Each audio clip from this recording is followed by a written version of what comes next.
YDAC की कहानी पूरी खत्म करने के बाद आज हम देखने जा रहे हैं लाइट की एक और प्रॉपर्टी जो है diffraction.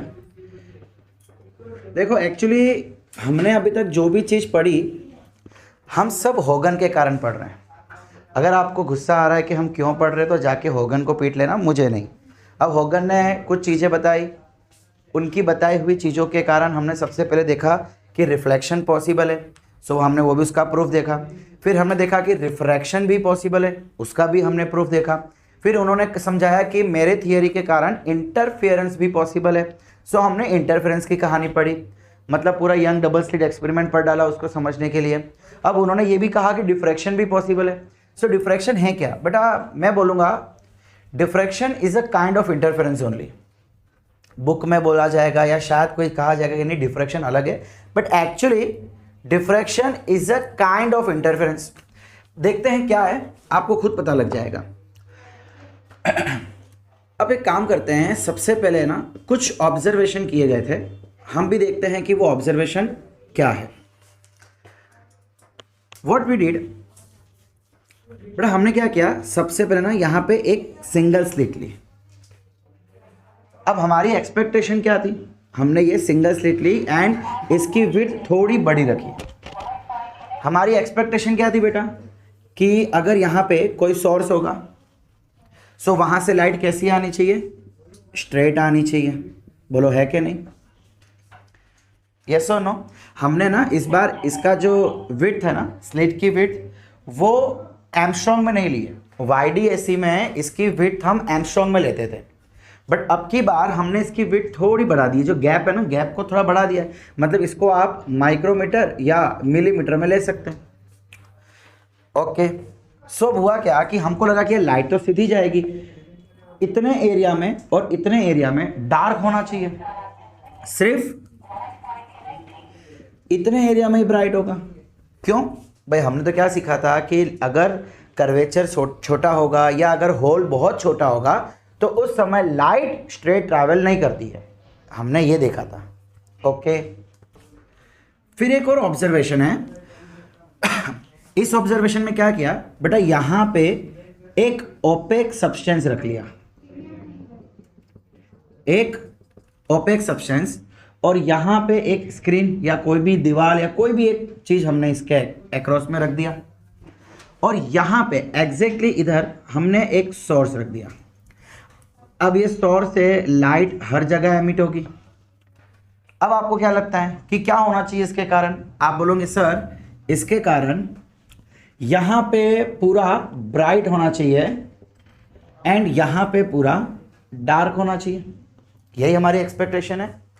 But to our surprise ऐसा हुआ नहीं। ऐसा हुआ लेकिन जो लिमिट हमने सोची थी वो लिमिट नहीं आई। मतलब जब सिंगल स्लिट थी और हमने उसकी विड्थ थोड़ी बढ़ा दी, सो हमने क्या देखा बेटा कि ये जो कोने से जो रेज आ रही है ना, एक्चुअली वो बैंड हो गई। कोने वाली सिर्फ और सिर्फ कोने वाली जो रे है ना बेटा, वो बैंड हो गई। सिमिलर केस यहां भी देखने को मिला कि यहां से रेज जो एकदम कोने से आए ना, वो थोड़ी यहां चले गई। मतलब हमको लगा कि यार ये पार्ट पूरा ब्राइट होना चाहिए था, बट एक्चुअली ये पार्ट तक ब्राइट था एंड इसके नीचे डार्क था। हम बोलेंगे कि शेडो। सो इसकी जो शेडो थी हमें लगा कि इतनी होनी चाहिए थी, बट हुई इतनी ही। ये चाहो तो अपने घर पे भी ऑब्जर्व कर सकते हो। आप अपना मोबाइल लो, टॉर्च चालू करो एंड उसको दीवार के नजदीक देखो, क्या वो लाइट दीवार मतलब मोबाइल के थोड़ा नीचे की तरफ जाएगी? हाँ बिल्कुल, चाहो तो ट्राई करके देखो। सो ये जो प्रॉपर्टी है लाइट की कि वो कोने से बैंड हो जा रही। देखो अब मीडियम चेंज नहीं हो रहा है। We are not talking about refraction कि सर मीडियम चेंज हुआ तो velocity change. No, medium same है, वेलोसिटी सेम है, उसके बावजूद लाइट बैंड कर रही है। सो ये जो कॉन्सेप्ट है जहां पे लाइट कोने से बैंड हो रही है और शेडो रीजन में जा रही है, उससे हम कहते हैं डिफ्रैक्शन। हाँ, अगर मैं इसकी स्लिट छोटी कर दूं तो फिर मुझे वही कहानी मिलेगी इंटरफेरेंस की, बट एक्चुअली यहां पे भी इंटरफेरेंस हो रहा है। कैसे होगा बताता हूं। अब जब ये ऑब्जर्वेशन किया गया बेटा, सो यहां पे पता है क्या हुआ एक्चुअली। देखो पहला ऑब्जर्वेशन तो यहां पे ये देखा गया कि जो बाउंड्री है जो ब्राइट और डार्क को सेपरेट कर रही है, boundary separating dark and bright is not sharp. Sharp नहीं है। शार्प का मतलब कि आप ऐसा डिफाइन नहीं कर सकते हो, देख यहीं तक ब्राइट है या यहीं तक डार्क है। ऐसा नहीं है कि मैं आपको बोलूं कि बेटा देखो ये लिमिट आ गई। ये बहुत इंटेंसिटी धीमे धीमे कम होती जा रही है। मतलब ब्राइट है लेकिन ब्राइटनेस धीमे धीमे धीमे धीमे कम होता जा रहा है और सडनली कहीं से डार्क बढ़ता जा रहा है। मतलब यहां से धीमे धीमे डार्क बढ़ रहा है और यहां पे आके एकदम डार्क हो गया।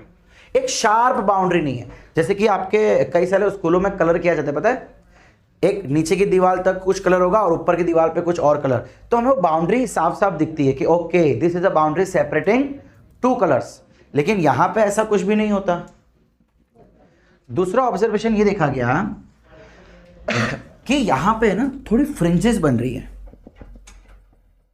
मतलब अगर मैं यहां से ऊपर जाऊं तो बेटा यहां पे light dark light dark light dark ऐसी फ्रिंजेस बन रही है। सो फ्रिंजेस तो मतलब इंटरफेरेंस बनता था, यानी कि यहां भी कहीं ना कहीं तो इंटरफेरेंस हो रहा है ना। इसीलिए हमने कहा कि diffraction is a kind of interference. अब इंटरफेरेंस जो YDSC में पढ़ा था और इसमें फर्क नहीं है, नहीं है, बहुत फर्क है। बताता हूं मैं आपको क्या। Fringes are observed near boundary. बड़ा जो बाउंड्री है ना, मतलब बाउंड्री एक्चुअली शार्प नहीं है, बट जो भी बाउंड्री दिख रही है उसके नजदीक में आपको फ्रिंजेस देखने को मिली थी।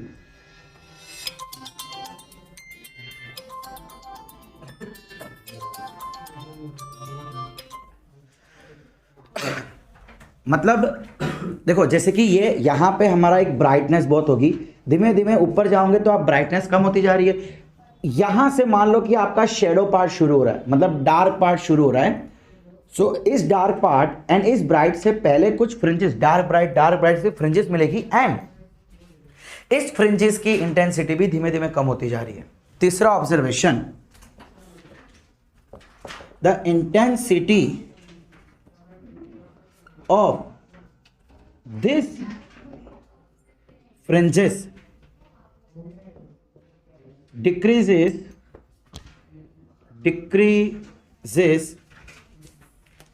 नीचे दिख रहा है, यस दिख रहा है, एज वी मूव। कहां से बड़ा, सेंट्रल ब्राइट से शेडो की तरफ, as we move towards shadow, ये तीन मेन ऑब्जर्वेशन देखी गई। सो बेटा यहां से डिफ्रैक्शन की डेफिनेशन ये निकल के आई थी है, diffraction means the bending of light at the corners the bending of light at the corners of opaque substance या opaque object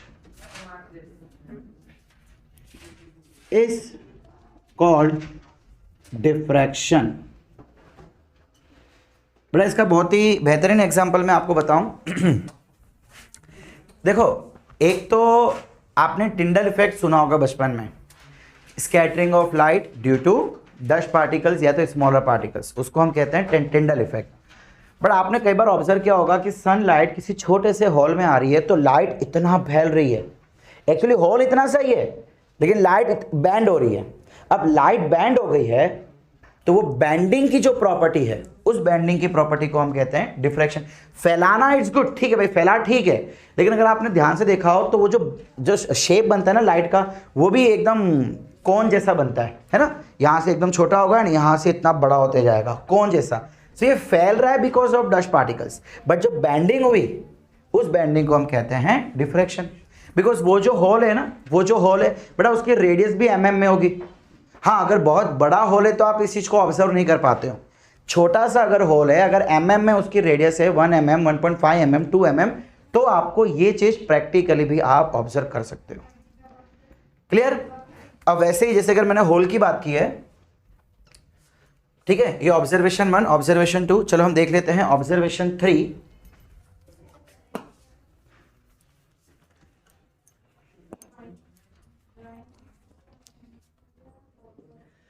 एक काम करते हैं, हम यहाँ पे एक छोटा सा होल ले लेते हैं, ठीक है। और ये होल का जो रेडियस है वो ऑब्वियसली mm में है, और सामने हम रख देते हैं एक स्क्रीन। चलो एक काम करते हैं, एक कार्डबोर्ड ले लिया हमने, उस कार्डबोर्ड के बीच में एक होल कर दिया, और ये पूरा कलर्ड है। कलर्ड मतलब ब्लैक होगा या जो भी उसका कलरिंग पोर्शन है, कोई जगह नहीं है लाइट जाने की, सिर्फ बस एक बीच में ये होल है जहां से लाइट पास होगी। अब जैसे ही इसके अंदर से लाइट घुसी, हमको क्या लगा कि यार यहाँ पे बस एक, ये अगर मान लो ये स्क्रीन है, this is the screen we have kept here, so हमको लगा कि बस इसी के लाइन में हमको एक ब्राइट सा सर्कल मिलेगा। ये पूरा ब्राइट सर्कल है, चलो मैं इसको सिर्फ सर्कल ही रखता हूं इतना। ये पूरा ब्राइट है, पूरा चमकदार है, पूरा इतना ब्राइट है। But as we know now कि डिफ्रैक्शन नाम की भी कोई चीज होती है। सो ये लाइट इसके कोने से थोड़ा सा बैंड हो गई। सो हुआ क्या, हमें इतना ब्राइट दिखने के बजाय अब इतना ब्राइट दिखने लगा। एंड सिमिलरली हमको फ्रिंजेस भी मिले यहां पे। ये जो है ना, ये आपका बन गया डार्क फ्रिंज। सॉरी, इतना दूर नहीं रहेगा। जैसे बीच में टोटली ब्राइट है, ये टोटली ब्राइट है, इसके एकदम बाजू में थोड़ा सा डार्क होगा। मतलब जैसे फ्रिंजेस हमने YDAC में देखे थे वैसे ही फ्रिंजेस यहां मिलेंगे। अगेन जैसे ऊपर जा रहे हो फ्रिंजेस की इंटेंसिटी कम होती जा रही है, एंड फाइनली यहां कहीं से आप बोल सकते हो कि ये पूरा डार्क हो गया, ये पूरा डार्क है, ये पूरा डार्क है। सो ये तो समझ आ रहा है कि भाई लाइट जो है ना एक लिमिट तक बैंड हो रही है, बहुत नहीं। Clear? So this is all about diffraction. Okay, अब अच्छा लोग, अभी तक हमने 3 तरह के ऑब्जर्वेशन देखे। अब फोर्थ ऑब्जर्वेशन जिस पे हमको पूरा डिफ्रैक्शन पार्ट करना है, मतलब एक्चुअली आपके सिलेबस में जो है ना वो है सिंगल स्लिट डिफ्रैक्शन। डिफ्रैक्शन क्या होता है हमने वो समझा। अब जो चीजें हमने ऑब्जर्व की ना कि लाइट बैंड हो रही है, फ्रिंजेस बना रही है, इंटेंसिटी कम हो रही है, इन सबके रीजन हमको फाइंड करने हैं। सो पहले हम देखते हैं कि लाइट आखिरकार बैंड हो क्यों रही है। मान लो कि हमने यहां पे एक सिंगल स्लिट ले लिया, अगेन जिसकी विड्थ mm में है या माइक्रोमीटर में, मोस्टली जनरली mm में ही लिया जाता है। यहां पे हमने रख दी एक स्क्रीन, सेम अभी भी हमने कैपिटल D डिस्टेंस पे ही ये स्क्रीन रखी है। अब बच्चा लोग YDAC में जो ओपनिंग्स होती थी, जो स्लिट होती थी ना, वो बहुत ही छोटी होती थी। इतनी छोटी होती थी कि उसमें से एक समय पे सिर्फ एक ही वेवलेट बाहर आती थी। हॉगन ने क्या कहा था कि एक वेवफ्रंट है, उसके सभी पार्टिकल्स डिस्टरबेंस करते हैं एंड एक नवी वेवलेट जनरेट होती है, और ये वेवलेट ऐसे आगे जाती जाती है ना। देखो यहाँ पे एक हमको नवा वेवफ्रंट मिलेगा, फिर वो वेवलेट छोड़ेगा, फिर एक नवा वेवफ्रंट मिलेगा। ऐसे करते करते वेवफ्रंट धीमे धीमे आगे बढ़ रही है, और वेवफ्रंट का मतलब है कि लाइट आगे बढ़ रही है। सो YDAC में, इन YDAC द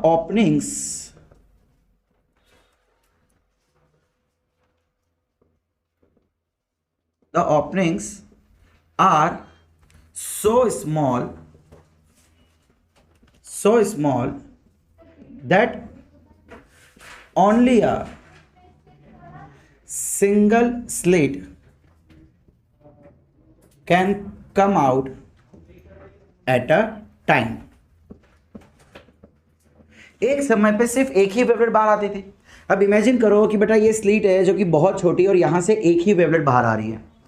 सो यहां पे होगा क्या, देखो एक यहां से हमने स्लीट लिया था, अगर मान लो उस समय अगर मैं एक ही ले लेता ना, तो मुझे कुछ ऐसी ही प्रॉपर्टी दिखाती, कोई इंटरफेरेंस नहीं होता और कोई डिफ्रैक्शन भी नहीं होता। अगर उसकी स्लिट हमने बहुत ही पतली रखी होती तो। अब हमने एक और स्लिट ले ली, सो ये भी एक सिंगल वेवलेट करेगा। सिंगल वेवलेट के कारण बेटा रेडियली सोर्सेस बाहर जा रहे, ये तो है।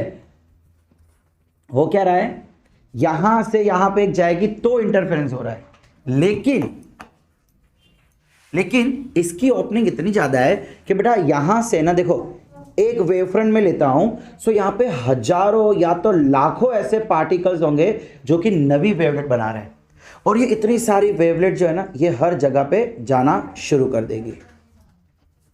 समझ आ रहा है आपको?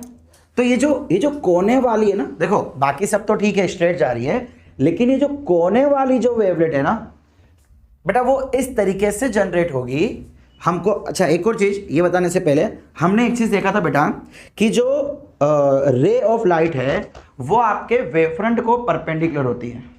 स्टार्टिंग में देखा था ray the propagation of light is always perpendicular to the wavefront. तो बेटा अगर ये वेवफ्रंट है तो अब जो रे निकलेगी वो तो इसको परपेंडिकुलर होते हुए निकलेगी। Getting what I am saying? So ये रीजन है कि कोई भी लाइट अगर विड्थ बड़ी है सो वहां पे डिफ्रैक्शन दिखाती है। अब देखो पहले क्या हो रहा था, पहले विड्थ बहुत छोटी थी, अरे भाई एक ही वेवलेट है, सिंगल वेवलेट है, तो इसको लाइट परपेंडिकुलर होगी। समझ आ रहा है मैं क्या कह रहा हूं? सो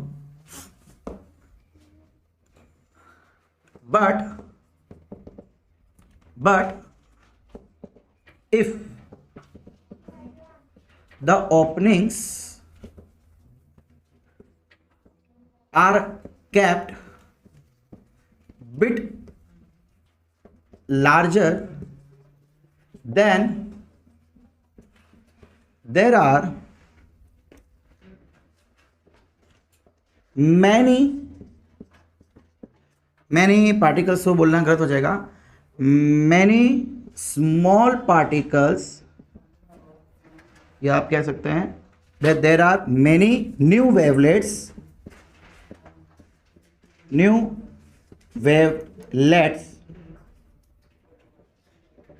enter into the slit. As we know, the propagation of light is perpendicular to the wavelet या तो wavefront. The light at corner bend to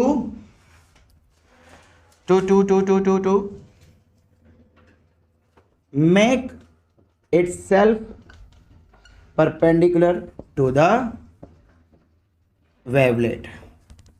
ठीक है? सो ये रीजन है कि कोई भी लाइट कोने से बेंड होना शुरू कर देती है without changing the medium. Medium यहां पे एकदम ही सेम रखा जाएगा। क्लियर? ठीक है।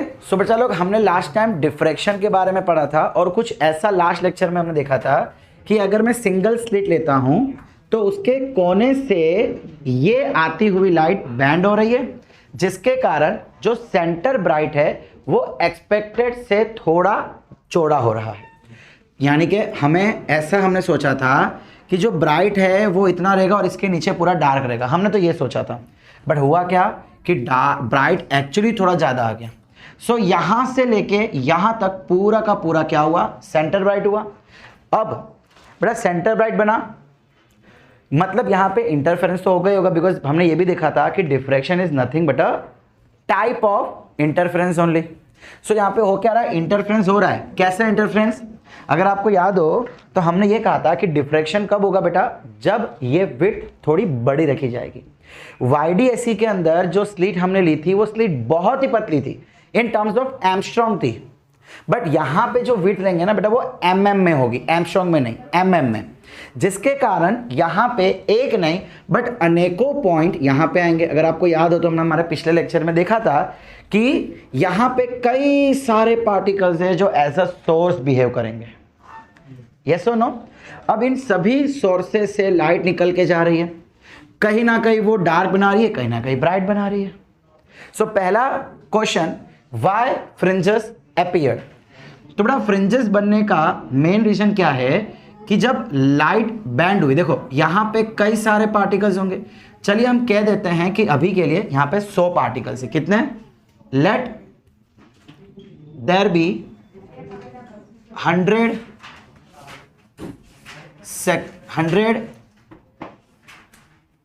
सोर्सेस। बेटा हम हॉगन प्रिंसिपल को लेके ही चल रहे हैं। हॉगन प्रिंसिपल ने कहा था कि एक वेवलेट आएगी और वेवलेट के सारे particles as a secondary disturbance act करेंगे, याद है ना। सो हम उसकी बात कर रहे हैं। अब बेटा यहाँ से देखो ये सोर्स एक्चुअली इसमें लाखों सोर्स होते हैं। ये तो हम खाली हमारे कन्वीनियंस के लिए हम 100 ले रहे हैं, बाकी यार हजारों होते हैं, लाखों होते हैं, छोटे छोटे सोर्स होते हैं। सो हर जगह से एक रे निकल के आ रही है, हर जगह आके वो यहाँ पे एक ही जगह पे आ रही है। सो इसका मतलब देखो ये बैंड भी हो रही है ना। ये सब ये पॉइंट से लाइट इधर भी जा रही है, ये पॉइंट से लाइट इधर भी जा रही है, ये पॉइंट से लाइट इधर भी जा रही है, ये पॉइंट से लाइट इधर भी जा रही है। अब आप जरा सोच के बताओ कि ये जो आपको रे दिख रही है, ये वाली और ये वाली, बेटा एक चीज आपको पता है, सोर्सेज से लाइट हर डायरेक्शन में निकलती है, जाती स्ट्रेट है लेकिन डायरेक्शन हर डायरेक्शन में जाती है। सो अगर ये कोई सोर्स है तो यहां से लाइट इधर भी जाएगी, इधर भी जाएगी, इधर भी जाएगी, यस और नो। मतलब यहां पे एक ये भी आ रहा है, एक ये भी आ रहा है। सो जब दो रे एक साथ आए तो वो ब्राइट बना रहा है, इसका मतलब यहां पे इंटरफेरेंस हो रहा है, और इंटरफेरेंस हो रहा है मतलब फ्रिंजेस तो बनने ही बनने। So why there are fringes? Because there are lots and lots of sources in between the slit, और हर सोर्सेज से रे अलग अलग तरीके से निकल रही है, जिसके कारण उनका इंटरफेरेंस हो रहा है। अब जरा मुझे ध्यान से देख के बताओ, अगर बेटा सेंटर की बात करूं तो ठीक है, मुझे समझ आता है कि यहां से आने वाली और यहां से आने वाली लेंथ सेम होगी, लेकिन यार ये जो दो आपको दिख रही है यार, इसमें तो मुझे ये लाइन बड़ी दिख रही है और ये लाइन छोटी दिख रही है, मतलब पाथ डिफरेंस 0 तो नहीं हुआ, उसके बावजूद यहां पे ब्राइट हो रहा है। देखो ना, यहां तक पूरा ब्राइट ही हो रहा है पूरा। तो ऐसा क्या हो रहा है? देखो अब जरा ध्यान से देखना, सपोज करो कि मैं यहां पे 100 पार्टिकल्स ले रहा हूं, इसके अपर पार्टिकल एंड लोअर पार्टिकल का पाथ डिफरेंस 0, बड़ा इसके एक नीचे और इसके एक नीचे का पाथ डिफरेंस 0, इसके फिर एक नीचे और इससे फिर एक ऊपर, यानी मान लो 1 और 100 का पाथ डिफरेंस 0, 2 और 99 का पाथ डिफरेंस 0, 3 और 97 का पाथ डिफरेंस, ऐसे ही करते करते सबका पाथ डिफरेंस 0। अब बेटा अगर यहां से ये जा रहा है तो ऐसा होगा ना कि यहां से ये भी जा रहा है, अब इन दोनों का पाथ डिफरेंस फिर से 0। मतलब ऐसे कुछ पार्टिकल्स है जिनका पाथ डिफरेंस 0 नहीं है, बट मेजॉरिटी क्या है? मेजॉरिटी का तो पाथ डिफरेंस 0 है। सो एक बात बताओ, आप जब एक टॉर्च लोगे और एक छोटी सी लेजर लाइट लोगे, कौन सी दिखेगी? पहले टॉर्च नजर आएगी, या जिसकी इंटेंसिटी जो मेजर है वो पहले नजर आएगा, इसीलिए हमको यहां पे ब्राइट दिखाई दे रहा है। क्लियर? आगे भी यही रीजन है। अब इसके आगे हमको फ्रिंजेस देखने को मिले हैं ना, डार्क, फिर कुछ स्पेस के बाद डार्क, फिर कुछ स्पेस का डार्क, एंड इसकी इंटेंसिटी कम होती जा रही है and finally vanish. Same pattern हमको नीचे भी देखने को मिली। सो ये फ्रिंजेस क्यों बने, चलिए अब उसका रीजन देखते हैं। और इसमें पहला डार्क का बनेगा, पहला ब्राइट का बनेगा, सेम YDAC के तरीके से हम पढ़ेंगे।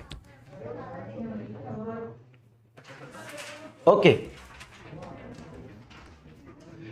अब बेटा हम बात कर लेते हैं फर्स्ट डार्क की। चलिए इस बार हम शुरू करते हैं फर्स्ट डार्क से। यहां पे बेटा मैंने एक स्लिट ले ली है, इसकी विड्थ मैं ले रहा हूं A, और A की जो वैल्यू है वो इन जनरली mm में रहती है। यहां पे हमने ले लिया एक स्क्रीन। अब कह देते हैं कि यहां पे इतना हमको मिल रहा है सेंटर ब्राइट। ये पूरा क्या है? Centre bright. यानी कि यहां पे फर्स्ट डार्क अपीयर हुआ, यस और नो? ओके। अब बड़ा एक चीज है कि इसके बीच में कई सारे सोर्सेज होंगे, कई सारे ढगलो सोर्सेज होंगे। मैं सबसे टॉप, सबसे ऊपर वाले सोर्स से और सबसे नीचे वाले सोर्स से एक एक रे ले लेता हूं। हमने YDAC में पढ़ा था कि जहां फर्स्ट डार्क बनता है वहां का पाथ डिफरेंस होता है λ/2। लेकिन जब डिफ्रैक्शन हुआ तो बेटा ये पाया गया कि यहां पे डेल्टा एक्स लैम्बडा बाय 2 नहीं है, अब delta x path length lambda हो गया। आप बोलेंगे सर ऐसे कैसे पॉसिबल है? अब आओ जरा इस चीज को समझते हैं कि कैसे डेल्टा एक्स। बड़ा एक चीज आप ध्यान रखना कि ये जो डेल्टा एक्स है ये ज्योमेट्रिकल डिफरेंस है। ये ज्योमेट्रिकल मतलब जब एक्सपेरिमेंटली ये डिस्टेंस और ये डिस्टेंस को निकाला गया तो ये लैम्बडा आया, ये ज्योमेट्रिकल डिफरेंस है, ये एक्चुअल पाथ डिफरेंस नहीं है। तो सर फिर कैसे डार्क बना, आइए देखते हैं। फिर से हम क्या करते हैं, let there be 100 point sources. ठीक है, चलिए, यानी कि 100 जितने पॉइंट सोर्सेस ले लिए।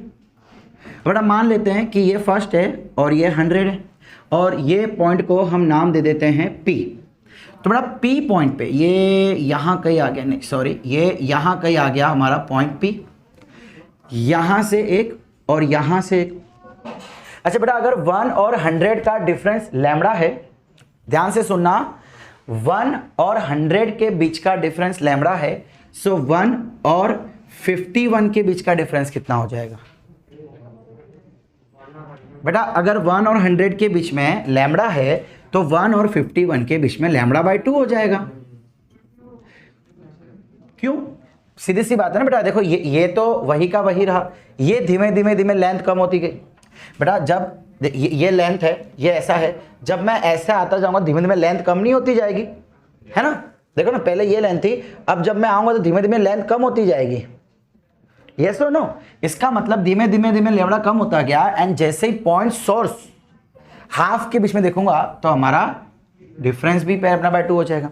यानी अगर मैं बात करूं डेल्टा एक्स की, पहले चलो काम कर लेते हैं, ये सोर्सेज की और डेल्टा एक्स की, तो 1 एंड 100 के बीच में लैम्बडा, अभी मान के चलो कि हाँ लैम्बडा आ रहा है। डार्क कब बनता है? लैम्बडा 2 पे, ठीक है। तो बेटा फर्स्ट एंड 51 के बीच में तो लैम्बडा बाय 2 बन रहा है। वैसे ही अब यहां से एक नीचे, यहां से एक नीचे, मतलब सेकंड और 52, तो बेटा सेकंड और 52 के बीच में क्या बनेगा? Lambda by 2। वैसे ही थर्ड एंड 53 के बीच में क्या बनेगा? ऐसे करते करते करते करते हम यहां पे 50 पे पहुंच जाएंगे, लैम्बडा बाय 2। ठीक है, ऐसे करते करते करते हम 50 पे आ गए, और ये करते करते करते हम कहां पे आ गए? 100 पे आ गए। सो 50 और 100 पे कितना डिफरेंस हो जाएगा? फिर से लैम्बडा बाय 2। अब बेटा सिर्फ 2 सोर्स ऐसे हैं जिनके बीच में लैम्बडा डिफरेंस आ रहा है, बट बाकी सारे के सारे सोर्स ऐसे हैं जिसमें लैम्बडा बाय 2 आ रहा है। अब जरा मुझे बताओ, मेजर इफेक्ट लैम्बडा बाय 2 की होगी कि लैम्बडा की होगी? लैम्बडा बाय 2 की होगी। इसीलिए यहां पे डार्क बन रहा है, लेकिन पाथ डिफरेंस कितना लेंगे हम लोग? लैम्बडा। क्यों? बिकॉज इसका जब ज्योमेट्रिकल डिफरेंस, ज्योमेट्रिकल मतलब स्केल से निकाला हुआ डिफरेंस, स्केल से निकाला हुआ डिफरेंस जो था वो लैम्बडा के इक्वल था। बिकॉज अल्टीमेटली जो बीच के सोर्सेस है हम उनको काउंट नहीं कर रहे हैं, हम तो फर्स्ट और 100 के काउंट कर रहे हैं। Getting what I am saying? अगर आपको एग्जाम में क्वेश्चन आ जाता है in diffraction the path difference of first dark is dash, option है लैम्बडा, 2 लैम्बडा, या तो फिर लैम्बडा बाय 2, या तो फिर 0, तो क्या आंसर आएगा? आंसर आएगा लैम्बडा बाय 2, लैम्बडा नहीं। बट अगर न्यूमेरिकल आवे तो उसमें पार्ट डिफरेंस आप ये लेंगे। एक्चुअली फर्स्ट डार्क जो YDAC का था वही इधर है, बट हम काउंट कौन सा कर रहे हैं? फर्स्ट और लास्ट के बीच का, फर्स्ट और लास्ट के बीच का। गेटिंग? अब हमको पता है कि डार्क लैम्बडा बाय 2 पे बनता है। आप इसका उल्टा भी सोच सकते हैं, हमको पता है कि लैम्बडा बाय 2 पे डार्क बनता है। सो सीधी सी बात है, हर एक सिमेट्रिक सोर्स के बीच में, सिमेट्री बोल रहा हूं, फिर ऐसा नहीं यहां का और यहां का, सिमेट्री सोर्स के में लैम्बडा बाय 2 होगा। अब जैसे कि हम ये लेते जा रहे हैं 151, 252, तो बड़ा जो 1 और 100 हो गया तो उसके बीच में तो ऑटोमेटिक डिफरेंस कितना हो जाएगा? अब लैम्बडा हो जाएगा। गेटिंग? यानी कि आप कह सकते हैं ये लैम्बडा बाय 2 और इसके में lambda by 2। So lambda by 2 बन गया लैम्बडा। क्लियर? सो इसी कारण फर्स्ट डार्क यहां पे अपीयर हो रहा है। न्यूमेरिकल जब आप करेंगे सो न्यूमेरिकल में डेल्टा एक्स की वैल्यू आप लैम्बडा ही लेंगे, सॉरी डेल्टा एक्स की वैल्यू आप क्या लेंगे न्यूमेरिकल में? Lambda for diffraction. In YDAC lambda by 2। याद रखने के लिए आप ऐसा याद रख सकते हैं कि YDAC का यहां पे उल्टा हो गया, एक्चुअली हो नहीं रहा, एक्चुअली उल्टा हो नहीं रहा, खाली याद रखने के लिए आप ऐसा याद रख सकते हैं। क्लियर? अब बेटा सिमिलरली अगर मैं सेकेंड डार्क की बात करूं, मान लो कि यहां पे कहीं पे आ गया हमारा सेकेंड डार्क, सो यहां के लिए पार्ट डिफरेंस क्या हो जाएगा बेटा? अब 2 लैम्बडा। YDAC का उल्टा।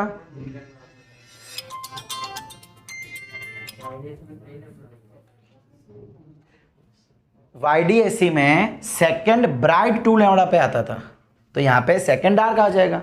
अब इसके लिए अगर मुझे कहानी समझनी हो, सेम कहानी जो पहले हमने समझी वही रिपीट होगी, खाली थोड़ी बहुत वैल्यूज चेंज होगी। मान लो कि मैं फिर से 100 सोर्सेज ले लेता हूं, सो पहले और आखिरी सोर्सेज के बीच का डिफरेंस अभी के लिए हम होल्ड पे रखते हैं। अब सेकेंड और यहां से 99 के बीच का डिफरेंस क्या हो जाएगा बेटा? Lambda by 2। सीधी सी बात है, बट अब की बार 3 लैम्बडा बाय 2। सेकेंड डार्क है ना, so path difference 3 lambda by 2 YDAC में हम पढ़ चुके हैं। अच्छा, सिमिलरली ये इसके साथ, ये इसके साथ, यानी कि अब मैं क्या करूंगा बेटा?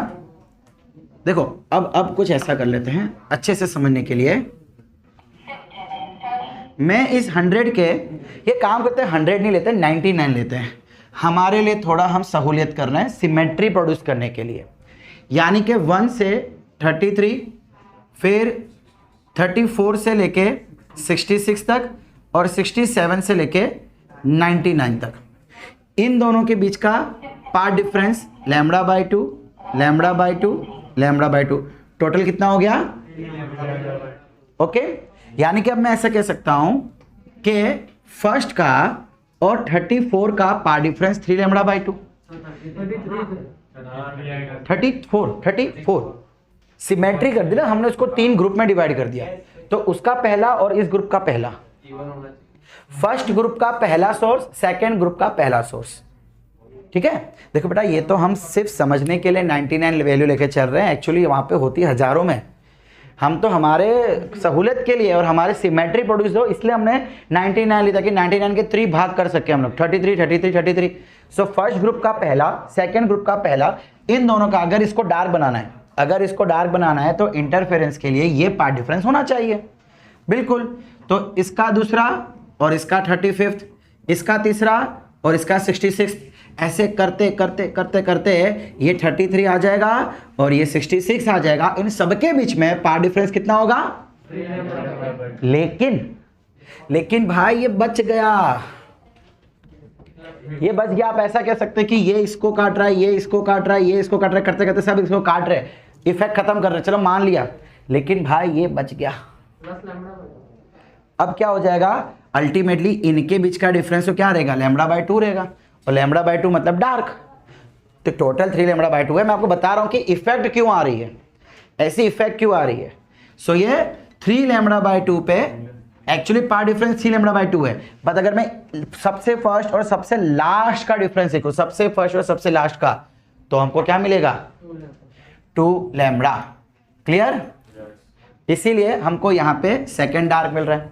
अब बेटा अगर मैं ब्राइट की बात करूं, सो सेम ब्राइट, ये बीच का ब्राइट हो जाएगा। बेटा फर्स्ट ब्राइट कहां होगा? फर्स्ट डार्क और सेकंड डार्क के बीच में। देखो ये सेंटर ब्राइट है, अंधेरा कहां होता है? उजाला के बीच में।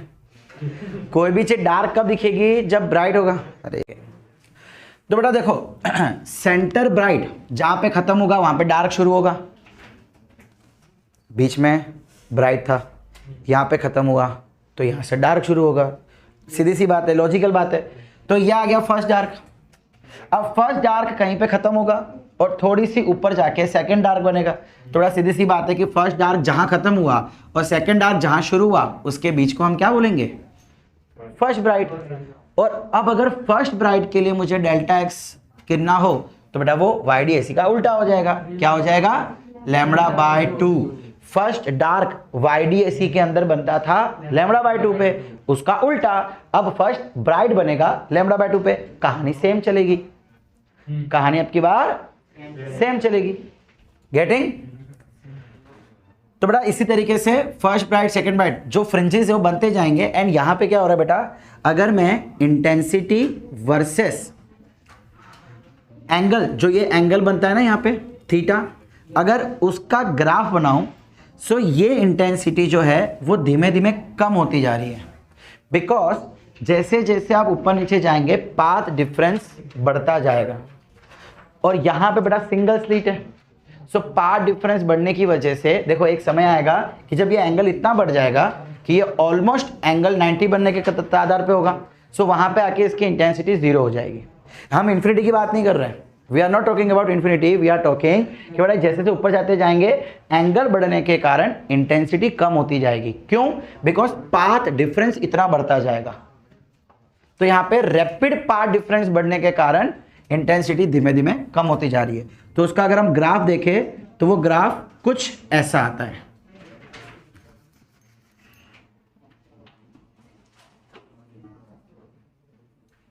ठीक है, ये एक साइड अपर मान लो तो एक साइड लोअर मान लो।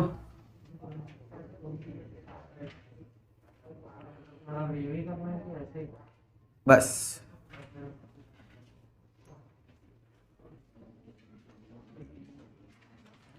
ये इंटेंसिटी वर्सेस थीटा का ग्राफ है। क्लियर? अब एक लास्ट चीज, एंगुलर विड्थ। बेटा एंगुलर विड्थ का मतलब कुछ नहीं है, थीटा है। वाईडीएसी के अंदर भी आप जो थीटा की वैल्यू निकालते थे ना, अगर आपको याद हो तो आप यहां से एक 90 डिग्री लेते थे, ये पाथ डिफरेंस आता था और इसको हम स्मॉल डी लेते थे उस समय। अब की बार ये स्मॉल ए हो गया है। ओके, सो ये स्मॉल ए और यहां से ये थीटा बनता था। सो अगर मुझे साइन थीटा निकालना है, मैं ये ग्राफ को हटा दूं। ग्राफ के बारे में कोई डिटेल डिस्कशन नहीं है आपके सिलेबस में। सो अगर मैं यहां से साइन थीटा निकालूं तो क्या मैं ऐसा कह सकता हूं, ऑपोजिट अपॉन हाइपोटेन्यूस। ओके, अब हमको पता है कि यहाँ पे थीटा बहुत छोटा है। सो क्या मैं साइन थीटा को theta is equal to delta x by a लिख सकता हूं। So this is nothing but the angular width. This is nothing but angular width. अब डेल्टा एक्स की वैल्यू पता है। मैं अगर बात करूं for first bright, for first bright, sorry first bright नहीं, फर्स्ट डार्क की बात कर लूं। चलो, तो डेल्टा एक्स कितना था फर्स्ट डार्क के लिए? लैम्बडा। सो ये हो जाएगा लैम्बडा बाय ए। ओके, अब अगर मुझे डिस्टेंस देखना हो, कौन सा डिस्टेंस? ये सेंटर ब्राइट से फर्स्ट डार्क का डिस्टेंस y। तो बेटा हमने पहले भी तो किया था, ये एंगल थीटा, यहां से मैं एक लाइन इधर ड्रॉ कर लेता हूं। तो बेटा ये ट्राइंगल बन रहा है, इसमें tan theta is equal to y by, इसको हम वही का वही ले लेते हैं कैपिटल D। ठीक है, सो अब क्या मैं थीटा की जगह पे y tan थीटा लिख सकता हूं? If theta is small then sine theta is equal to tan theta. पढ़ रखा है ना पहले भी, वही चीज है बेटा ये। So tan theta is equal to opposite upon adjacent y by d। ये वैल्यू यहां पे पुट अप कर देते हैं। So y by d is equal to lambda by a। So यहां से y क्या आ गया? Lambda d by a। मेरे ख्याल से ये डिस्टेंस पहले ब्राइट के लिए आ रहा था। वाईडीएसी के अंदर यही फॉर्मूला फर्स्ट ब्राइट के लिए थी और यहां पे स्मॉल डी हुआ करता था, डिस्टेंस बिटवीन टू स्लिट्स। अब उल्टा हो गया, अब फर्स्ट डार्क बन रहा है। ये क्या है? First dark. वैसे अगर आप सेकंड डार्क के लिए फाइंड करेंगे सो वो क्या हो जाएगा? 2 लैम्बडा डी बाय ए। थर्ड के लिए करेंगे सो वो क्या हो जाएगा? 3 लैम्बडा डी बाय ए। और इन जनरल अगर मुझे बात करनी हो सो nth डार्क के लिए कितना हो जाएगा? n लैम्बडा डी बाय ए। वाईडीएसी का ब्राइट का उल्टा।